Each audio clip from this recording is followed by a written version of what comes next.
యవనస్తులైనటువంటి మీ అందరినీ ప్రభువునందు అభినందిస్తున్నాను.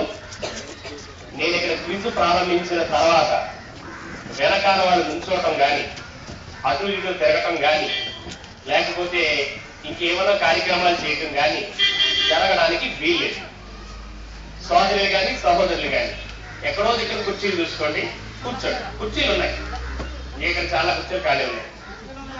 వెనకాల వచ్చేసేయండి. ఈ కార్యం దైవ కార్యం. క్విజ్ అనగానే ఒకళ్ళొకళ్ళు అందించుకొని సరదాగా కాలక్షేపం చేసేటువంటి కార్యం మాత్రం కాదు. అచేత ఇక్కడ ఎవరన్నా ఏమని అడుగుతున్నాం అనుకోండి అనకూడదు. మీకు అర్థమైందా? అర్థమైందా? అంచేత ఎవరికి వచ్చో వాళ్ళు చెప్తారంటే, రాదనుకోండి నిశ్శబ్దంగా కూర్చోండి. నష్టం ఏమీ లేదు. బెనహర్ గారు కొట్టరు, నేను కొట్టరు, ఎస్ఎస్ గారు కొట్టరు, ఎవరో కొట్టరు. అర్థమైందా?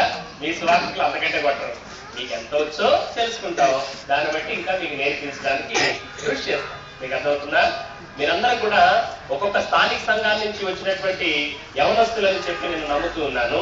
యవనస్తులైనటువంటి మీ అందరికీ కూడా మీకు ఒక చిన్న ప్రాముఖ్యమైనటువంటి హెచ్చరికను ఇవ్వాలని చెప్పి నేను ఆశపడుతున్నాను.